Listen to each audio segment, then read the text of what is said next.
The weld sparked, sizzled, and died as Captain Nolan Harth wiped the sweat from his brow. The outer hull of the Valkyra shimmered in the twin suns of HFY, and the desert winds howled through the open scaffolding of the spaceport. His flight suit was soaked with sweat and stained with coolant, the back panel of the engine core, a tangle of retrofitted Terran parts and alien tech. There he muttered, twisting the last bolt with a grunt. Frankenbird lives to fly another day. 12 hours of non-stop patchwork repair, and he still had to reprogram the flux regulators. Being the only qualified engineer on a diplomatic escort team had sounded prestigious at the time. Reality had come with cracked manifolds and budget-grade torque wrenches. He leaned back against the hull and glanced toward the glass domes of Elisari's capital. The Arisians had welcomed humans with an elegance he hadn't expected: art music, soft colors, and that intoxicating perfume that seemed to linger in every corridor. Unlike most galactic species who flinched at humanity's reputation, the Arisians seemed curious, warm, almost too warm. He chuckled to himself and turned toward his toolbox. That's when he heard it. "You fix things that go fast." The voice was soft like water slipping across smooth stone. He turned and squinted into the sunlight. A tiny figure stood near the supply crates, one hand clutching a sphere of glowing crystal. She was Arisian, no doubt. Delicate violet skin, feathery hair that shimmered in the light, and large silver-flecked eyes too big for her small face. She couldn't have been older than 8 or 9 at least by human developmental standards. "Yeah," Nolan said, crouching down to meet her gaze. "Fast things, slow things, loud things. You name it." The little girl stepped forward, inspecting the Valkyra behind him, with an intensity that caught him off guard. "It's ugly," Nolan blinked. "Well, thanks. I built her myself." "I like it," she added quickly, and her smile bloomed. "It's just different. Not sleek like ours, but strong, like a stone beast." He grinned. "That's what I was going for. Stone beast. Totally intentional." She walked up and tapped the hull, then turned those enormous eyes back to him. "When I grow up, I want to ride ships like this, with a human like you. Maybe even marry one." He almost dropped the Hydra spanner. "Well now," he said, chuckling nervously. "That's a bold career plan." "I'm serious," she said, completely sincere. "You don't talk like the other humans. You're not afraid to get dirty. You fix things instead of breaking them." He rubbed the back of his neck, utterly unsure how to handle this level of childhood intensity. "All right, tell you what. If when you grow up you still want to ride around in greasy starships with a grumpy human captain, you come find me." Her eyes sparkled. "Promise." Nolan offered a mock salute. "Captain's honor." She stood up straight, placed a hand on her chest, and said solemnly, "My name is Sorel. I'll remember." A distant voice called her name, melodic and faint. Sorel flinched.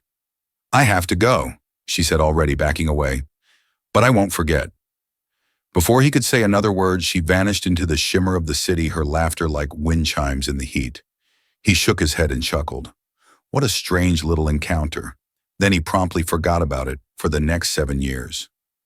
Not entirely forgot, of course. Sometimes when the Valkyra rattled in mid-jump, or he caught a whiff of that Arisian spice in a trade station market, the memory drifted back. A bright-eyed alien girl with absurd conviction. He'd smile, shake his head, and move on. 7 years passed. The Arisian-Terran alliance grew into one of the most stable in the quadrant. Joint technology research, cultural exchanges, co-piloting missions.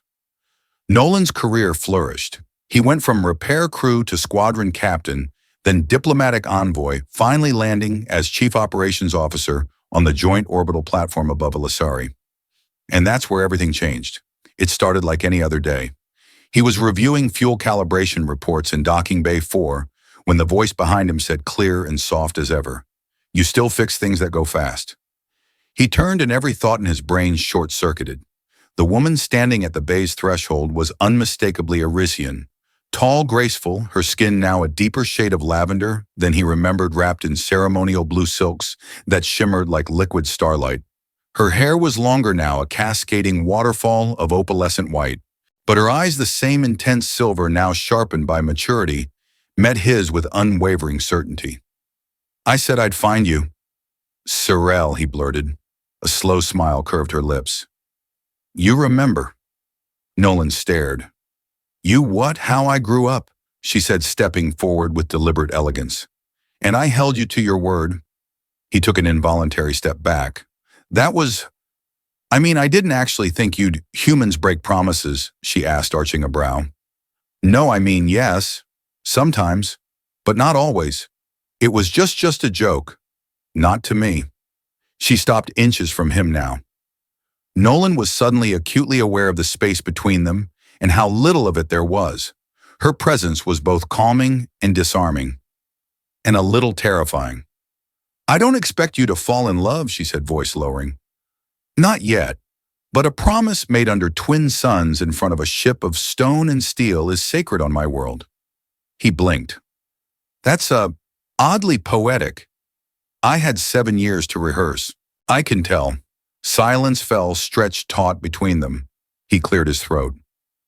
So, what exactly do you want from me? Time, she replied. Opportunity. Courtship. He gawked. Wait, are you saying? A chime interrupted them. The station's comm buzzed overhead. Captain Hearth High Representative Valar requests your presence in the diplomatic dome. Something about an agreement of personal binding. Sorrel looked entirely too smug. I hate everything about this moment, Nolan muttered. She offered her hand. Then let's walk into it together. And just like that, Nolan realized this wasn't going to be a normal Tuesday. The diplomatic dome shimmered like a blown glass cathedral, every curve laced with glowing veins of energy. It was beautiful, Nolan had to admit, though right now the beauty did little to ease the rising knot in his stomach. He strode in beside Sorrel, trying to ignore the subtle sway of her silken robes and the number of Arisian eyes locked onto them. 3 Arisian council members sat behind the crescent-shaped dais, their faces serene and unreadable. High Representative Valar, draped in ceremonial blue with a headdress shaped like twin comets, smiled with unsettling calm. Captain Hearth Valar said, inclining his head. And Lady Sorrel, thank you for attending on such short notice. Nolan cleared his throat and managed a respectful nod. Always happy to clarify misunderstandings. Sorrel said nothing. She simply clasped her hands behind her back and stood with the poise of someone exactly where they belonged. Nolan was both impressed and alarmed. Valar's smile deepened. There is no misunderstanding. Sorrel has made her intentions clear. She invoked the right of fulfillment in ancient Arisian custom, wherein a promise made to a child, if unrevoked before adulthood, becomes a binding offer. Nolan's eye twitched. A binding offer? Yes, Valar confirmed, specifically in matters of union. Nolan turned to Sorrel, who blinked innocently at him, lips curved in a mild smile. This is a joke, he muttered under his breath. It has to be. Arisians do not joke about vows, she whispered back. Valar continued. Of course, Captain, as this is an interspecies situation, exceptions may apply. We are not without flexibility. A formal courtship sanctioned by both governments could be observed to determine compatibility. Nolan latched onto the word like a lifeline. Yes. Good. That. A courtship. Very diplomatic. Excellent. Valar nodded. The courtship trial will begin immediately.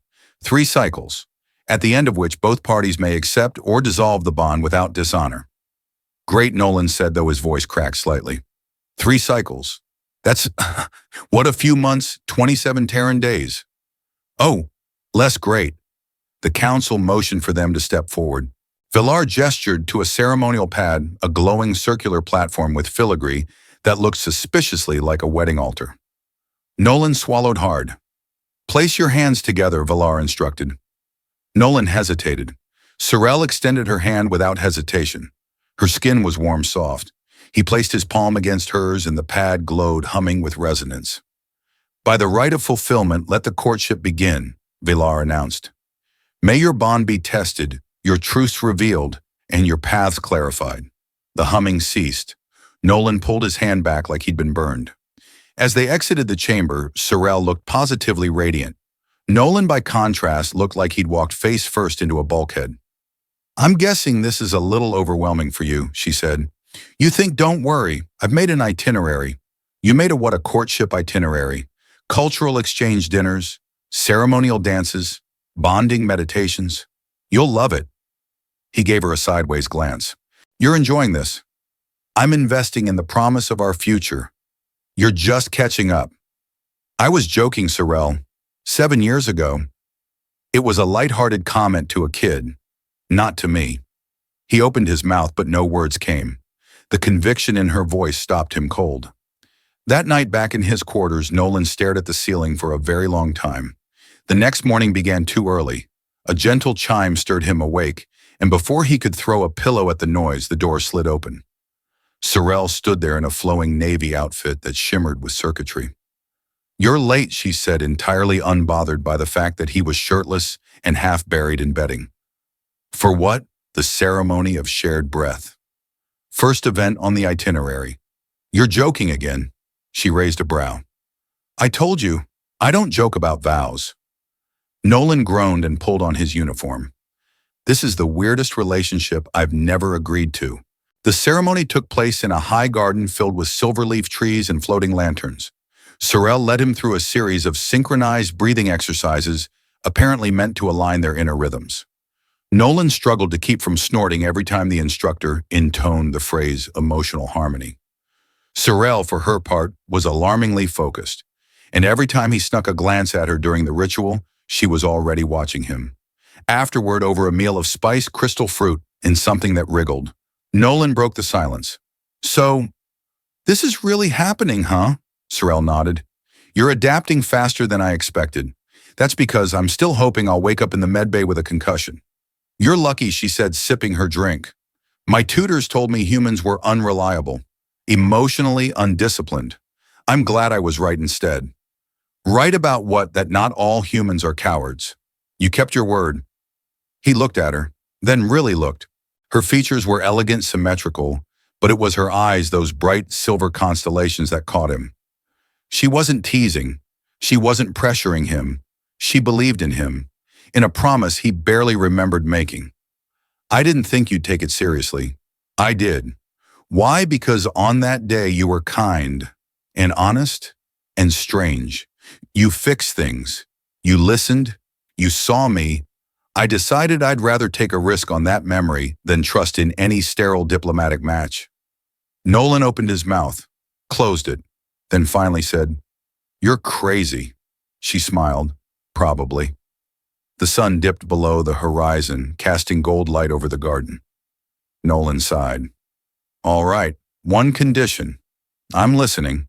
I'll go along with this courtship thing. I'll give it a shot.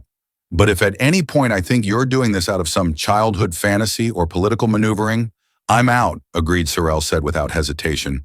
"And I get to skip any rituals involving feathers or nudity." She laughed, a musical sound that made his chest ache in a way he wasn't ready to explore. No promises. As they walked back to the station, Nolan felt something shift. A crack in his cynicism. A flutter of something that might, if left unchecked, become dangerous. She caught his glance. What? He looked away. Nothing. He didn't realize he was smiling. 3 days into the official courtship, Captain Nolan Harth discovered 2 things. First, Arisian rituals were exhausting. Second, Sorrel was utterly infuriating and dangerously charming. The ceremony of echoed memories involved sitting face to face, while each participant recited their most vivid childhood recollection. Sorrel spoke first, her voice quiet, but every word carried weight. She described the day her father died during a failed atmospheric test flight, how she'd watched from the observatory tower, too young to understand what critical system failure meant, but old enough to feel the air being pulled out of her world.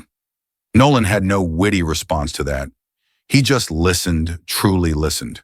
When it was his turn, he hesitated. Then he told her about the first ship he ever crashed. He was 16, a stolen training pod.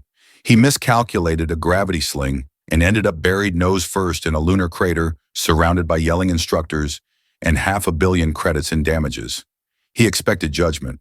Instead, Sorrel laughed so hard she had to wipe tears from her eyes. "You really were always destined for chaos," she said afterward, her gaze softening. "Or prison," he muttered. "It was a coin toss." By the 6th day, they had danced through bioluminescent gardens, eaten steaming root breads from vendor stalls in the lower city, and participated in a bonding meditation, where Nolan accidentally knocked over a sacred incense vessel. The resulting fire had to be smothered with his coat. The priest hadn't spoken to him since. Through it all, Sorel remained impossibly graceful, as if these rituals had been designed for her. But what really threw him off balance was how much she enjoyed his mistakes. "I thought a Regent's prized order," he grumbled one evening, as they walked along the suspended skywalks of the upper district. Below, the capital sparkled like spilled stardust. "We do," she said, "but sometimes a little chaos makes things honest." Nolan snorted. "Is that your subtle way of saying I'm terrible at Arisian dating customs?" "No," she said. "You're just human. Delightfully so." They paused at the edge of the walkway, looking out over the horizon. A soft wind tousled her hair, and she closed her eyes, breathing it in. "You're not what I imagined," he admitted. She opened her eyes and looked at him. Disappointed. "No," he said, surprised at his own honesty. "A little scared, maybe. You're not a little girl anymore. And this isn't some game." Her expression shifted. "It's never been a game, Nolan." "Not to me." That silenced him. For the first time, he saw past the confident posture and clever quips. There was something raw beneath it all, a vulnerability she carefully wrapped in grace. But it was there, and so was his reaction to it. Before he could think it through, he reached out and brushed a strand of hair from her face.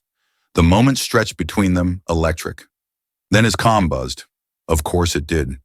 "Hearth here," he answered, trying not to sound breathless. "Captain," came the voice of Lithium Voss, head of station security. "We've had an incident. Unauthorized access to the docking grid protocols. I think someone tried to tap into the Valkyr's nav core." Nolan's heart thumped once hard. Was anything taken? Nothing obvious. But whoever it was knew what they were doing. "I'll be right there." He ended the call. Sorel was already studying him, her eyes narrowed.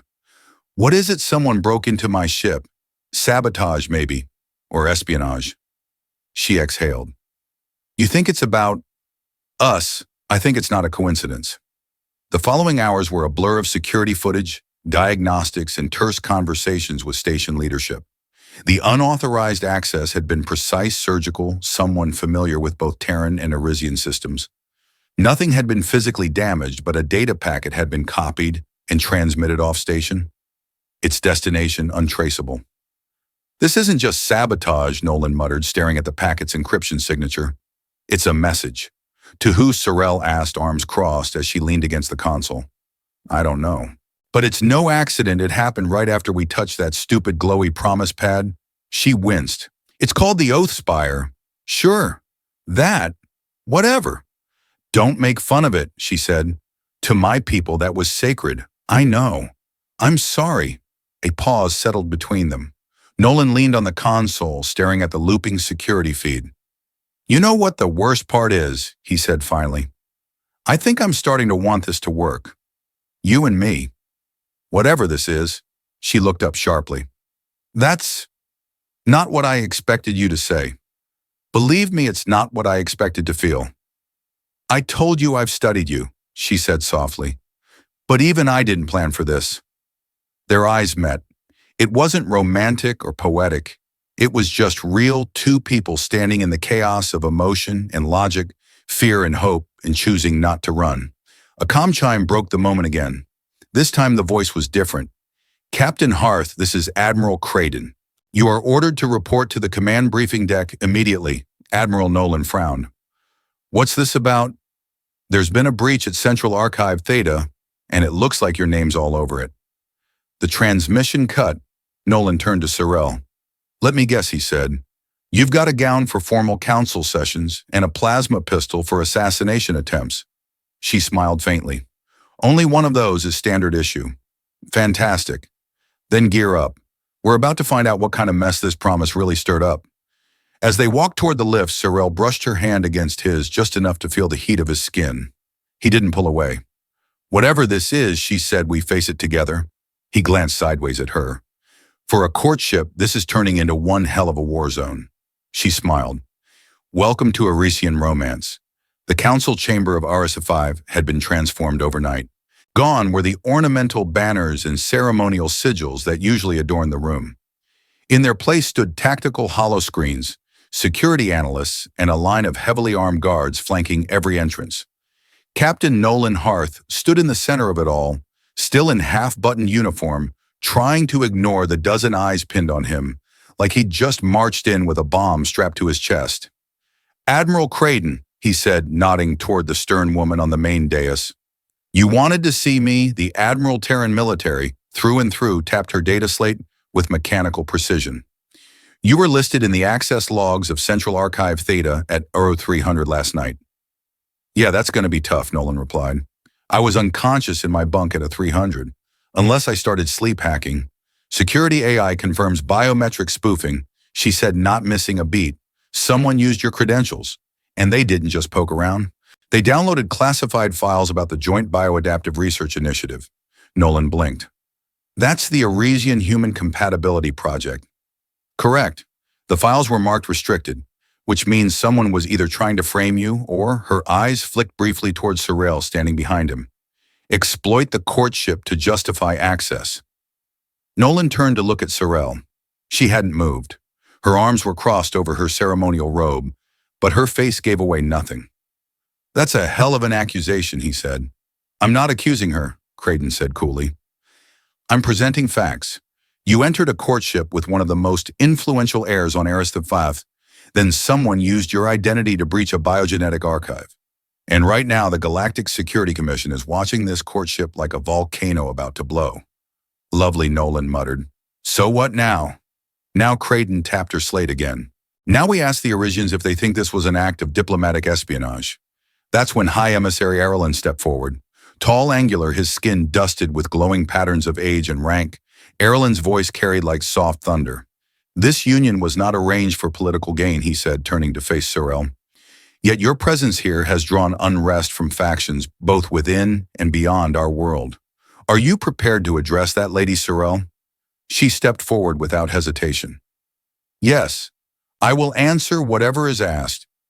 "Then you'll submit to the right of intent," Erlen said. The chamber fell into a hush. Even Creighton raised a brow. Nolan leaned toward her. "Is this some kind of truth test?" "Worse," the Admiral muttered. "It's a memory harvest." Sorrel nodded once. "I accept." Nolan was not a fan of anything involving the word harvest, but she turned to him and placed her hand on his. "It's all right," she said. "They'll see everything, including my reasons." A circular pad rose from the floor behind her. She stepped onto it, kneeling gracefully. Tendrils of light extended from the chamber's ceiling, wrapping her like spider silk, delicate, pulsing alive. The room darkened. A projection flared above them, spinning through fragments of memory. Sorrel small, staring at the Valkyra as it landed for the first time on HFY. Sorrel older, tucked away in a temple archive, devouring footage of Terran ships. Terran languages, Terran culture. Sorrel standing at a window as holographic footage of Nolan played training exercises, diplomatic briefings, a recorded interview where he said, "I'd rather fix something broken than throw it away." Sorrel crying in her chambers after hearing he was being transferred to orbital command until she caught sight of her childhood drawing of the Valkyra still tacked to her wall. Nolan watched stunned as the memories poured out, unfiltered, unembellished. A life marked by quiet, longing determination and unshakable purpose. Then came the memory from just days ago. Sorrel standing in front of a hidden council, whispering fiercely, "This bond is more than ceremony. I won't let them reduce it to a political game. If it means giving up my title, I will." The projection ended. The lights dimmed. Silence ruled the room. Emissary Erlen's voice was quiet, reverent. "The intent is genuine." Sorrel rose slowly from the pad, a slight tremble in her limbs. Nolan stepped forward, catching her arm before she swayed. "You didn't have to do that," he whispered. "I did," she murmured, "because you're not just some boy who promised me a future. You're the reason I built one." He looked at her like he'd never seen her before. Admiral Creighton cleared her throat, slightly less ice in her tone. "In that case, Captain, I'll retract my request for immediate separation, pending further investigation." "Glad we're making progress," Nolan said dryly. Later, in the privacy of the observation deck, Sorrel curled up on a bench, her feet tucked beneath her arms, hugging a steaming cup of nectar brew. She looked exhausted and younger somehow. "Your mind," he said, sitting beside her, "is a lot more organized than mine. Don't lie. You cried at that memory of the space raccoon." "I did not cry. I had sand in my eye. In space. She laughed softly, and for a moment things felt normal again. Then she said, "There are people who don't want this union to happen, who believe if we prove compatibility, it'll justify more entanglements, more courtships, more hybrids," she said quietly. Nolan stiffened. "Is that where this is going?" "I don't know," she admitted. "But someone accessed that archive to make a point, to scare someone. Well, they're doing a damn good job." He leaned back, sighing. "I just wanted to keep my ship flying, fix things, maybe crack a few bad jokes. I didn't sign up for being the face of human Arisian reproduction policy." She set her cup down and looked at him, serious now. "Then walk away," he blinked. "What, you can end this? Officially, the council would accept it without dishonor. No penalties, no shame. I won't fight you." He stared at her, then shook his head. "No," he said. "That ship sailed. Probably crashed. Might be on fire. But I'm still flying it." She blinked. "Is that a yes? That's a, you're stuck with me." Her smile returned slow and warm. "Even if there's sabotage, political sabotage, genetic sabotage, I'm a Terran," he said. "We're wired to chase things that explode." She leaned in her forehead, touching his. "Then you better brace yourself, Captain, because I think this is just the start." Somewhere below them, alarms began to wail. They both turned toward the window. A pillar of smoke curled into the sky above the southern district. Nolan sighed, already reaching for his comm. "I swear the next person who calls me a romantic is getting a plasma wrench to the face." The transport shuttle jostled as it descended through the lower city's smoke-choked atmosphere, its engines whining in protest against the sudden maneuvering. Nolan braced himself against the side panel, one arm instinctively flung across Cyril's waist to steady her, as turbulence rocked them both. "This feels less like a courtship and more like a crash course in interspecies disaster management," he muttered. "Then you're finally learning what relationships are like," Cyril replied dryly, eyes fixed on the burning district below. "Now buckle in. We're about to make a very undignified entrance." The shuttle landed with a jarring lurch on the rooftop of the HFY Civic Research Hall, now barely distinguishable beneath plumes of smoke and flickering emergency lights. The facility, home to joint human Arisian biotech development, was supposed to be one of the most secure places on the planet. Now it looked like someone had launched a missile straight through its heart. Lieutenant Voss met them at the docking ramp, blood trickling down one temple. "Internal explosion," he shouted over the chaos. "Localized but precise. They targeted Lab Theta 7, the gene resonance vault." Nolan exchanged a glance with Cyril. "That's the lab studying biological fusion algorithms," she finished grimly. Voss nodded. "And they used a cloaked infiltration drone. Got through 3 security layers. Not even our best systems caught it until it was too late. They moved as a group, weaving through rubble and scattered personnel. Fire suppression bots hovered overhead, spraying foam into collapsed corridors. When they reached Theta 7, the damage was staggering. Half the vault was simply gone, cratered through reinforced alloy, like it was made of foil. Nolan knelt beside the wreckage and picked up a still glowing piece of shattered containment crystal. The energy signature burned faintly with the telltale pulse of a resonance field. "This wasn't just about destruction," he said. "Someone was testing how much of this research could be weaponized. And how much they could pin on us," Cyril added. She moved toward the data core, its central console flickering in and out of standby mode. "The backup drive's been yanked. They took the research." "No," she said. "They took the genetic sync profiles." Nolan froze. "Wait. The what now?" Cyril didn't look at him as she explained. "The courtship program uses resonance templates, genetic mapping overlays, to ensure psychological and physiological compatibility between humans and Arisians. Part of that includes adaptive pairing protocols."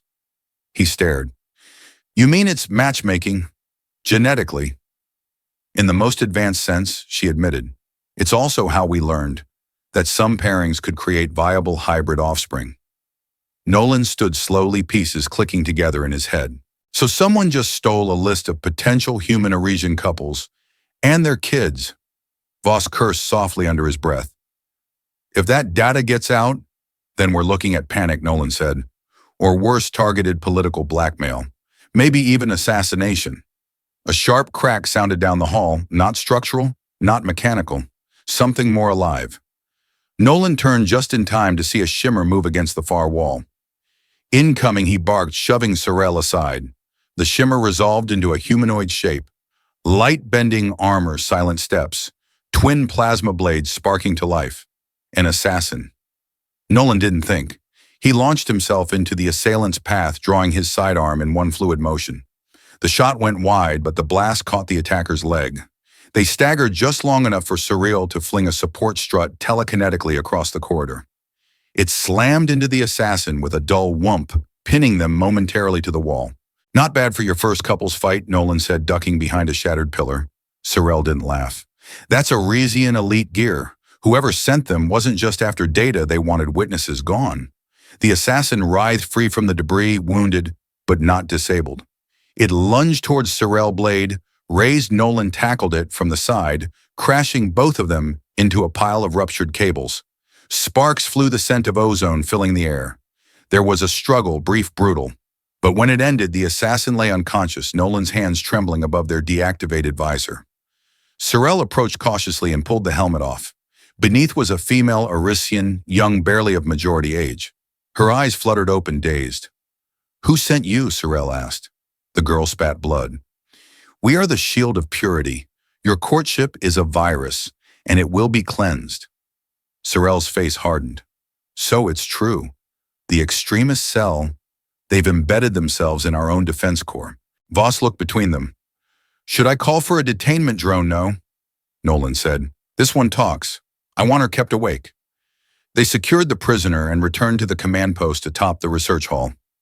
Night had fallen, and from the rooftop, the stars sparkled above the smoke like oblivious diamonds. Sorel leaned against the railing, silent for a long while. "You okay?" Nolan asked. She didn't answer immediately. Then she said, "They think we're a threat. Just by being together. They'd rather destroy a city block than risk a future they don't understand." Nolan moved beside her, arms folded. "Weirdly comforting," he said. "Means we're doing something right." She gave him a look, but the corner of her mouth twitched. "You really think jokes are the best response to terrorism?" He shrugged. "They're cheaper than trauma therapy." That earned a laugh, a real one if small. Then she turned serious. "Nolan, there's something you should know. About why I really pushed for this courtship." He looked at her. "I figured you wanted to scare your suitors off with human sarcasm." "I'm serious." Her voice was lower now, more guarded. "My family, the Thanari line, we're not just nobles. We're carriers of a rare genetic marker. One that our people believe was lost to time. Lost how it was phased out over generations. Some say it was tied to empathic resonance. Others say it gave us the ability to connect across species lines." She looked at him, then her eyes brighter in the starlight. "When we touched the oath spire, the resonance pattern it emitted wasn't standard. It didn't just sync, it spiked. No pairing has ever done that." Nolan was quiet for a beat. "You're saying—" "I don't know what I'm saying," she admitted. "But I know this: if the extremists are afraid of what we could be, it's because they already know what we are." They stood in silence a moment longer. Then Nolan said, "Well, guess I better stop trying to downplay this." Sorel smiled faintly. "Took you long enough." And though the air still reeked of smoke and tension, Nolan reached over, took her hand, and squeezed it. "I'm with you, Sorel. Not just for 27 days, or ceremonies, or any of that. I'm in. Whatever this turns into." Her fingers curled into his. "I know." And far above, unknown to them, both a satellite shutter blinked open, a data stream already relaying images of their clasped hands to an unseen audience. The war for their future had just gone public. The conference chamber aboard Horizon Point, the orbiting joint command station, had never been this full or this hostile. Delegates from 8 systems sat in tension, each one flanked by aides, translators, and armed security personnel. The air practically buzzed with barely contained suspicion. Captain Nolan Harth stood in the center of it all, collar slightly askew, a bruise forming on his left cheekbone from the earlier scuffle with a shield of purity agent.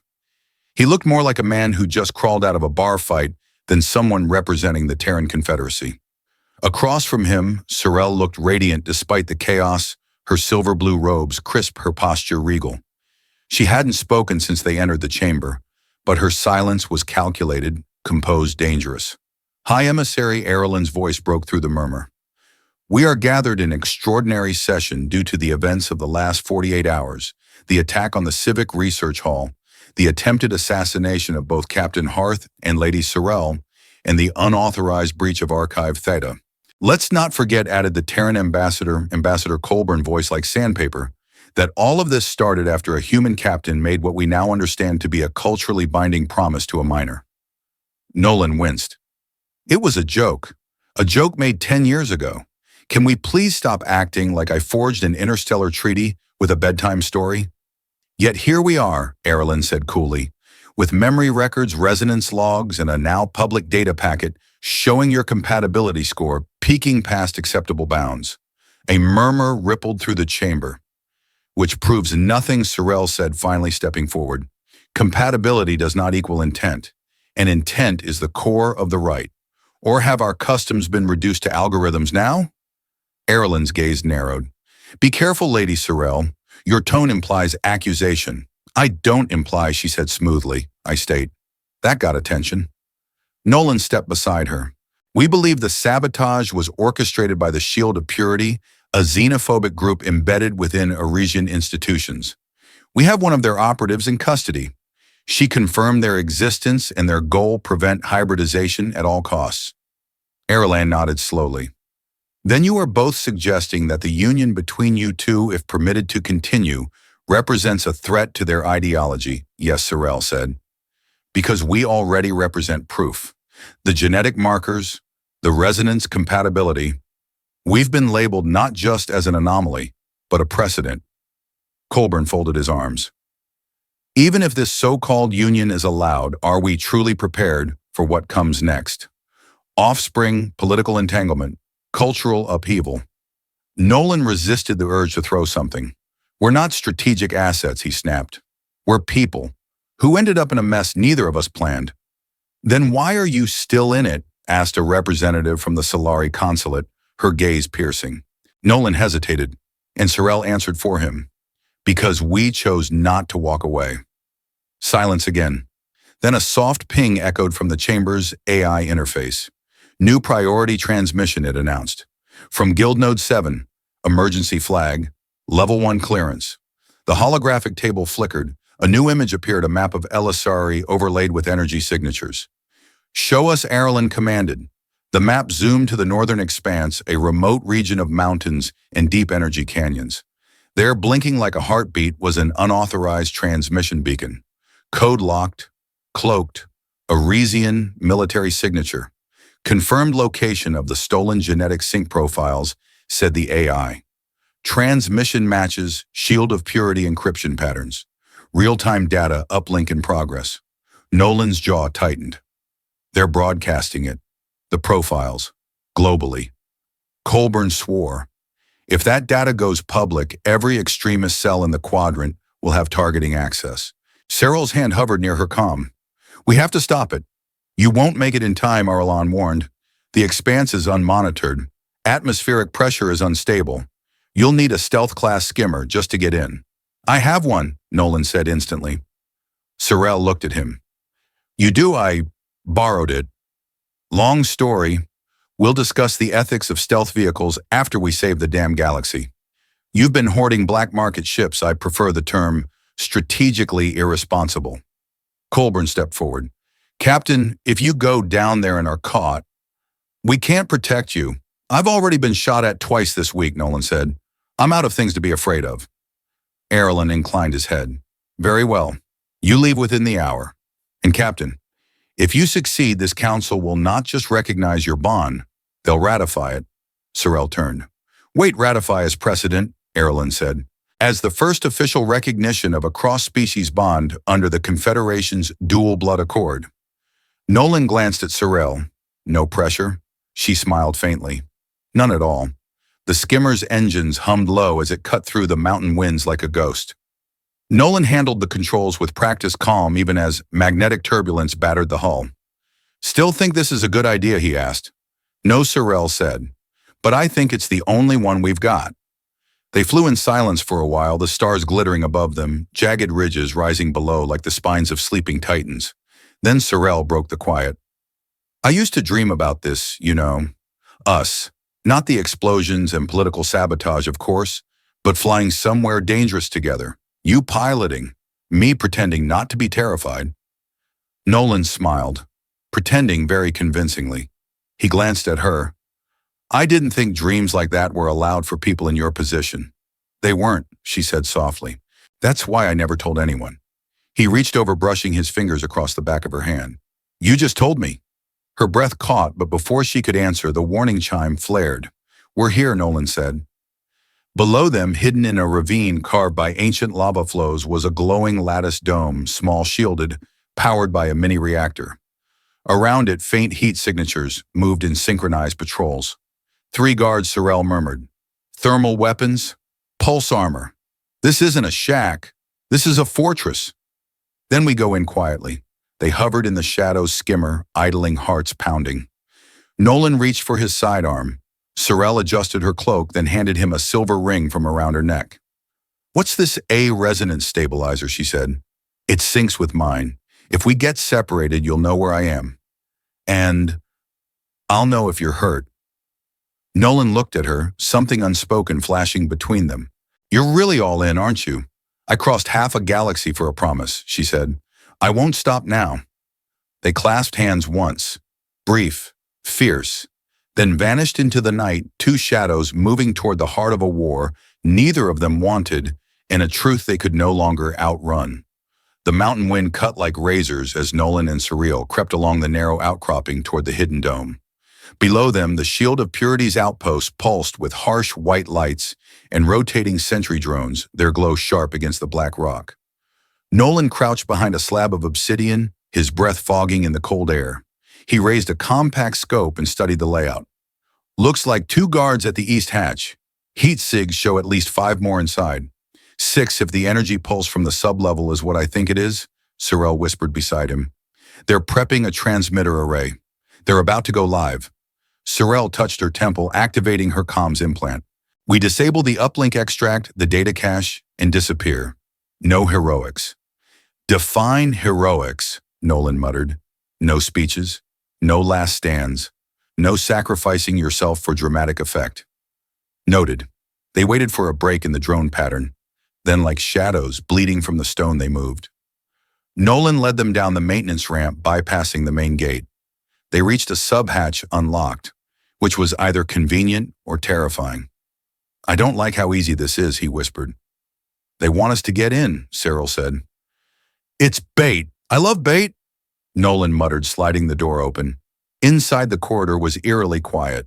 The walls, all polished black alloy, hummed faintly. They passed through scanning beams that somehow didn't trigger. Cameras blinked, then shut off as they approached. Nolan's gut twisted. They reached the central chamber, a ring vault with a glowing data core hovering midair. The genetic sync profiles pulsed in stored memory, decades of research stolen from Arisian and Terran labs alike. I can isolate the packets, Sorrel said, approaching the console. It's encrypted, but not irreversibly. Nolan nodded, keeping watch at the entrance. Just make it fast. She activated her interface node, and the air filled with holographic symbols rotating in elegant spirals. A click echoed from behind them. Nolan's spun weapon raised too late. A dozen armed figures emerged from the shadows, rifles aimed, formation perfect. Their leader stepped forward, an older Arisian male in dark ceremonial robes, a silver pendant hanging around his neck. Sorrel froze. Her breath caught. Father? The man, tall, stern, with eyes that mirrored hers, inclined his head. I warned you, he said. Nolan's brain short-circuited. Wait, this is your father, High Artisan Veyron, she whispered. Head of the Cultural Guild. Retired. Or so I thought. Veyron's voice was calm, almost kind. You never understood Sorrel. You were born to a legacy greater than one man's touch. You are the bloodline meant to preserve what is pure, not dilute it. You joined the Purists. Her voice trembled with fury. I built the Purists, Veyron corrected, to shield our people from erosion. From you. Nolan stepped forward. You tried to kill your daughter. Veyron's gaze turned to him. You corrupted her. I merely corrected the course. Sorel shook her head, backing toward the data core. You can't control me. I chose this. You chose chaos, Varen said. You chose a species that wars with itself and calls it evolution. I chose someone who saw me, she said. Not a legacy, not a project. Me. Nolan raised his weapon again. I don't care who you are. Let her finish what she started. Varen made a subtle gesture. The guards advanced. Sorel moved quickly, fingers dancing across the console. I can trigger a security dump. Overload the vault. It'll wipe everything. Won't that kill our leverage? Nolan asked. It's not leverage anymore, she said. It's poison. Blades of light arced across the room as Varen's guards lunged. Nolan met the first with a gut punch and a sweep, disarming him mid-charge. He ducked a stun blast, rolled, and used his attacker's own momentum to send him crashing into a console. Meanwhile, Sorel triggered the failsafe, an amber glow flooding the chamber as the vault began its countdown to self-purge. You think this ends it? Varen shouted. You think they'll accept you after this? No, Sorel said, but I'm done trying to be accepted. I'll build something new. Varen reached for her, but Nolan tackled him mid-motion, slamming him into the wall. You're a lot taller than she is, Nolan growled, fist tightening, but she still hits harder. The room shook as the vault collapsed inward, digital code unraveling into streams of light. Time to go. Sorel yelled, grabbing Nolan's arm. They ran through the breach as the chamber exploded in a silent implosion, data reduced to flickering static in the wind. Outside, the skimmer waited, engines hot. Nolan dove in, slamming the hatch shut as Sorel launched them skyward, the mountain base collapsing in on itself. They didn't speak until they broke atmosphere. Then Nolan leaned back, breath ragged, heart pounding. Well, he said, your family dinners must be amazing. She laughed, breathless, wiping tears from her eyes. You tackled my father. Yeah, I noticed. You punched him. Also noticed. She turned to him, gaze burning. You didn't have to come with me. He met her eyes. Yes, I did. She kissed him, fiercely. No hesitation, no ceremony, just the raw, unstoppable momentum of everything that had led to this moment. When they broke apart, the silence between them had changed. Deeper, sharper, real. You know, she said quietly, this bond, our resonance, it might not just be psychological. He nodded. I've suspected that for a while. She placed her hand over her chest. I feel you, even when you're not near me. He did the same. Same here. They were still flying when the priority transmission arrived. From RSV, from the Council. Emergency directive, the AI announced. Captain Nolan Harth and Lady Sorel, to report immediately. Your courtship has been officially elevated to a matter of interspecies security relevance. New medical findings have confirmed. Sorel reached over and muted the audio. He stared at her. What did they find? She looked at him, expression unreadable. You're going to find out soon, she said. But not before I tell you first. He straightened. Sorel, what is it? She reached for his hand, placed it on her stomach, and waited. His eyes widened. Wait, you're? She nodded. He didn't move, couldn't breathe. Then, oh, he whispered. Well, that complicates things. The Grand Assembly Hall of HFY had never seen so many species seated under one roof. Luminescent banners flowed like rivers of starlight across the dome ceiling, casting soft reflections on the sea of diplomats, observers, scientists, and military officials who filled the chamber's amphitheater tiers. Hushed voices rippled through the room, every eye fixed on the central dais, where two figures now stood beneath the newly raised banner of unity. Captain Nolan Harth adjusted the collar of his dress uniform. The ceremonial blue trim of the Terran Confederacy had been interwoven with silver Arisian threads, delicate, intricate, almost uncomfortably symbolic. Next to him, Sorel wore the robes of a cultural heir, but her sash now bore the twin emblems of both their worlds. Her composure was flawless. Her hand in his trembled only slightly. You good, he murmured under his breath. I'm about to announce a pregnancy to 12 governments while being judged by several species who think emotional display is a war crime, she whispered. I'm fantastic. He squeezed her hand. You're the strongest person I've ever met. That's because you haven't seen me cry over mangled poetry translations. Yet, a chime rang through the chamber, silencing the audience. High Emissary Arlen stepped forward, his presence calm and commanding. Representatives, he began, we are gathered not only to resolve the events of recent days, but to witness the future they have shaped. What began as a courtship born of a promise has revealed something unprecedented, a resonance pairing more powerful than any recorded, a successful hybrid gestation confirmed by 3 medical consulates, and perhaps most critically, an alliance tested and proven. He turned to Sorel. Lady Sorel, daughter of Veyran, what say you? She stepped forward. Her voice was steady. I say that the bridge between our people is no longer theoretical. It is alive, and I carry it. Gasps rippled through the crowd. Not as a political tool, not as a symbol to be polished or hidden, but as a future that belongs to both of us, to all of us. She looked at Nolan. He didn't choose me because of an algorithm. He didn't stay because of pressure or fear. He stayed because we are more together than apart. And I stayed because I'd rather build a future from an improbable promise than inherit a broken tradition. Nolan swallowed hard, stepped up beside her. And for the record, he said, addressing the crowd, I didn't know the whole marriage promise thing was real. I was greasy, tired, and knee-deep in coolant. But I met a girl who reminded me that imagination still existed in the galaxy, who looked at me not like a visitor or a threat, but like someone worth remembering. I didn't expect any of this, but now I can't imagine my life without her, and the child someone called from the delegation of the Shaline species. What of it? Cyril turned toward the voice. He is healthy, developing along a hybrid neurocognitive spectrum. He exhibits traits of both human adaptability and Arisian resonance. The resonance spike you exhibited, do you believe the child inherited it? Asked the Solari representative. We know he did, Nolan said. He touched us. The room quieted. He sent an emotion, Sorel added more softly. Not a word, not a thought.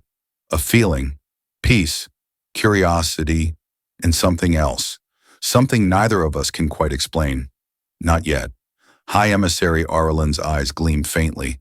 Then it seems he said that we must prepare for a future written not by fear but by adaptation, by evolution, and perhaps by love.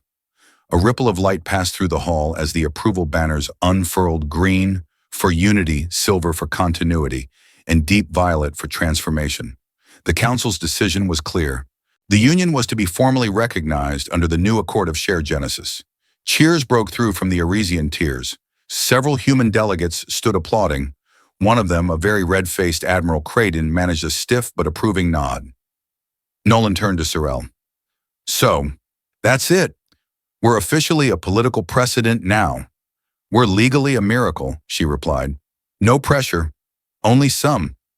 They were led to the ceremonial platform where a glowing seal pulsed between them. Sorel extended her hand.